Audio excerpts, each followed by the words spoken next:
A new topic is types of semiconductors. अब types of semiconductors क्या होते हैं? सेमीकंडक्टर्स जो होते हैं वो दो टाइप्स के होते हैं। एक होता है इंट्रिंसिक सेमीकंडक्टर और दूसरा होता है एक्सट्रिंसिक सेमीकंडक्टर। इंट्रिंसिक सेमीकंडक्टर्स क्या होते हैं? These semiconductors are in the purest form. ये जो सेमीकंडक्टर्स होते हैं ये प्योरली प्योर होते हैं। A semiconductor is not purely intrinsic unless its impurity content is less than 1। ये तब तक प्योर नहीं होंगे जब तक इनकी इम्प्योरिटी लेस देन 1 ना हो जाए। इंट्रिंसिक सेमीकंडक्टर्स की जो कंडक्टिविटी होती है वो बहुत कम होती है, बहुत कम कंडक्टिविटी होती है, और इनकी जो कंडक्टिविटी होती है वो अनकंट्रोलेबल होती है, मतलब हम इसको कंट्रोल नहीं कर सकते। ये डिपेंड करती है टेम्परेचर के ऊपर। Thus they are at least practical significance. इसका जो प्रैक्टिकली एप्लीकेशन होते हैं वो बहुत ही कम सिग्निफिकेंस होते हैं, बहुत कम इसके यूज़फुल होते हैं। एक्सट्रिंसिक सेमीकंडक्टर क्या होता है? जब हम कोई certain amount of impurity intrinsic semiconductor में ऐड कर देते हैं तो वो एक्सट्रिंसिक सेमीकंडक्टर बन जाता है। जब हम इम्प्योरिटी ऐड करते हैं या कोई सम एटम्स ऐड कर देते हैं तो उसकी जो सेमीकंडक्टर की जो कंडक्टिविटी होती है वो इंक्रीज़ हो जाती है, इवन वो कंट्रोलेबल होती है। और उसकी जो कंडक्टिविटी है वो हम डिपेंड कर सकते हैं कितना अमाउंट ऑफ हम इम्प्योरिटी जो है ऐड कर रहे हैं। जो एनस्टिक्सिक सेमीकंडक्टर होते हैं वो दो टाइप्स के होते हैं।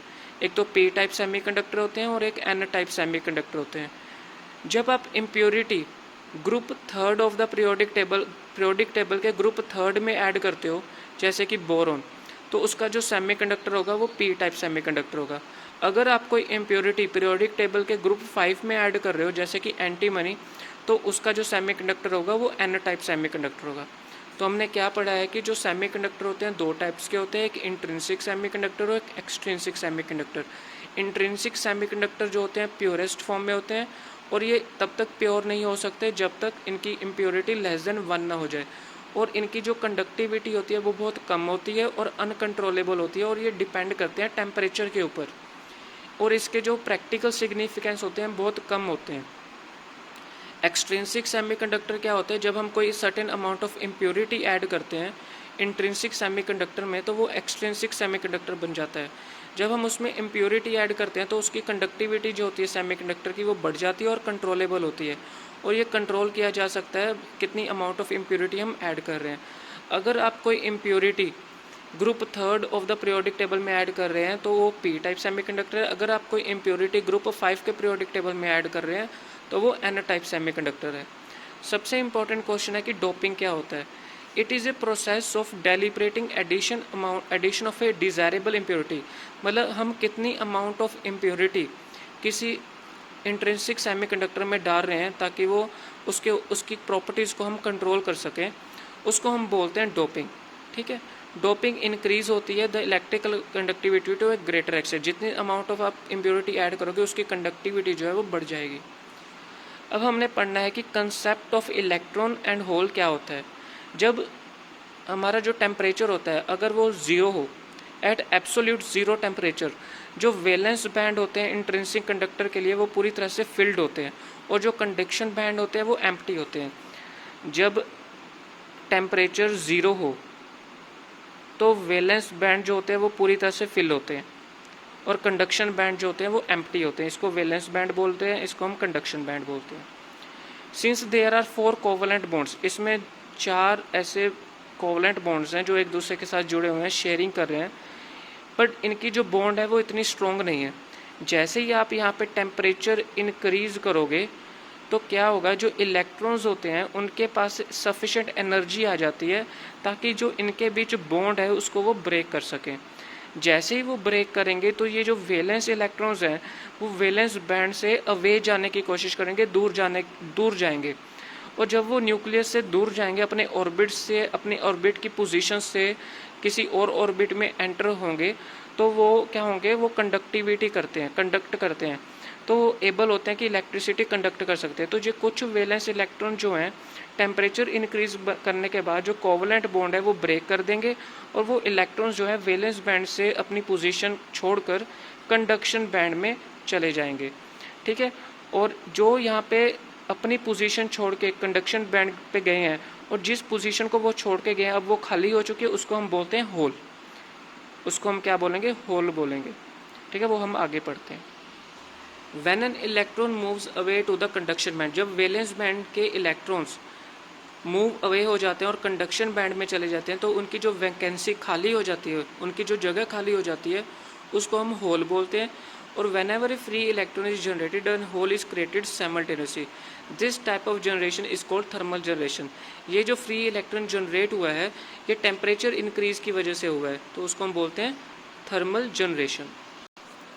अब हम बात करेंगे कि इंट्रिंसिक सेमीकंडक्टर को डिटेल में पढ़ते हैं। कि हम पहले ही कह चुके हैं कि जो इंट्रिंसिक सेमीकंडक्टर ये होते हैं वो प्योरेस्ट फॉर्म में होते हैं, और प्योरेस्ट फॉर्म ऑफ सेमीकंडक्टर को बोलते हैं इंट्रिंसिक सेमीकंडक्टर। और इनका जो टेम्परेचर होता है वो एट एब्सोल्यूट ज़ीरो टेम्परेचर पे होता है, और इसमें ये जो होते हैं अनकंट्रोलेबल होते हैं और डिपेंड करते हैं टेम्परेचर पे।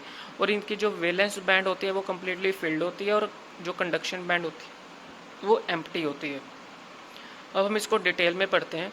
As already discuss, there are equal number of electrons and holes present in the intrinsic semiconductor. They have random motion and do not contribute to electric current. अब कंडक्शन के बारे में पढ़ेंगे। उसमें ये क्या कह रहा है कि हम ऑलरेडी डिस्कस कर चुके हैं कि जो equal number of electrons and holes present होते हैं इंट्रिंसिक सेमीकंडक्टर में, और उनकी जो मोशन होती है वो रैंडम डायरेक्शन में होती है, और वो इलेक्ट्रिक करंट में कोई कंट्रीब्यूट नहीं करते। जैसे ही हम कोई बैटरी कनेक्ट करेंगे, द इलेक्ट्रॉन्स जो होंगे उन वो एक फोर्स एक्सपीरियंस करेंगे, उसको हम बोलते हैं इलेक्ट्रोस्टैटिक फोर्स। और वो कहाँ मूव करेंगे? पॉजिटिव टर्मिनल से नेगेटिव टर्मिनल से मूव करना शुरू कर देंगे। जो रैंडम मोशन होते हैं इलेक्ट्रॉन्स के वो मॉडिफाइड होते हैं, मतलब जो इलेक्ट्रॉन्स होते हैं, जैसे कि अब हम यहाँ पे एक कंडक्शन बैंड बना रहे हैं, यहाँ पे इलेक्ट्रॉन्स हैं, ये रैंडम डायरेक्शन में जहाँ पे हमने बैटरी अटैच की। बैटरी जैसे ही हम अटैच करेंगे इलेक्ट्रॉन्स फोर्स एक्सपीरियंस करेंगे, तो वो क्या हो जाएंगे? जो पहले रैंडम डायरेक्शन में मूव कर रहे थे तो उनकी एक स्पेसिफिक डायरेक्शन हो जाएगी। जो स्पेसिफिक डायरेक्शन होगी इट मीन्स वो पॉजिटिव टर्मिनल से नेगेटिव टर्मिनल में मूव करेंगे। ये जो इनकी वेलोसिटी होगी उसको हम बोलते हैं drift velocity. Thus the electric current जो फ्लो होगा वो सेम डायरेक्शन में होगा अब as the direction of force from positive to negative. So conventionally direction of current जो सेमीकंडक्टर में होगा is that of the direction of motion of force. इसको हम बोलते हैं such a current is called drift current. जैसे ये move करेंगे सेम डायरेक्शन में तो यहाँ पे क्या होगा? करंट कंट्रीब्यूट होना शुरू हो जाएगा। जैसे करंट कंट्रीब्यूट होगा उसको हम बोलेंगे ड्रिफ्ट करंट। जैसे आप देख रहे हैं ये इंट्रिंसिक सेमीकंडक्टर की डायग्राम है। इसके जो वैलेंस बैंड है वो कम्प्लीटली फिल्ड है, और जो कंडक्शन बैंड है वो कम्प्लीटली एम्प्टी है। ठीक है, अब वैलेंस बैंड में क्या होता है? कुछ इलेक्ट्रॉन्स होते हैं। जैसे हम बैटरी अटैच करेंगे तो इलेक्ट्रॉन्स जो होते हैं वो रैंडम डायरेक्शन में होते हैं। पहले जैसे ही बैटरी लगा देंगे तो इलेक्ट्रॉन्स जो है सेम डायरेक्शन में मूव करना शुरू कर देंगे। ये जो इलेक्ट्रॉन्स है फोर्स एक्सपीरियंस करेंगे तो वो उनकी जो कोवलेंट बॉन्ड है वो ब्रेक होगी, और उसके कुछ इलेक्ट्रॉन्स जो हैं वो कंडक्शन बैंड में चले जाएंगे ताकि वो इलेक्ट्रिसिटी कंडक्ट करें।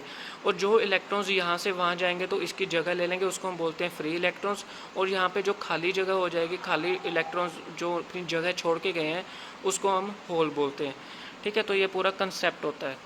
अ सेकंड टाइप ऑफ करंट होता है वो उसको हम बोलते हैं diffuse current. So also shows in semiconductor. This current flows due to gradient.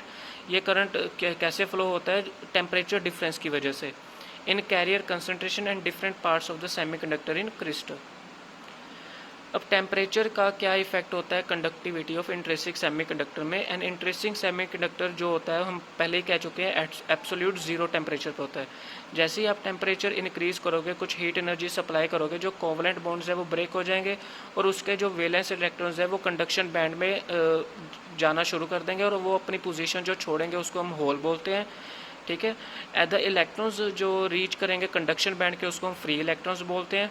जो होल्स क्रिएट होंगे क्रिस्टल में वो रैंडमली मूव करेंगे, और उनका जो बिहेवियर होगा वो होगा नेगेटिव टेम्परेचर और कोफिशिएंट ऑफ रेजिस्टेंस। तो रेजिस्टिविटी जो है डिक्रीज हो जाएगी और कंडक्टिविटी इंक्रीज होगी, क्योंकि जो वैलेंस बैंड के इलेक्ट्रॉन्स हैं वो कंडक्शन बैंड में चले गए और वहाँ पे इलेक्ट्रिक करंट जनरेट हो चुका है, और रेजिस्टिविटी कम हो जाएगी और कंडक्टिविटी बढ़ जाएगी जैसे ही टेम्परेचर इंक्रीज होगा।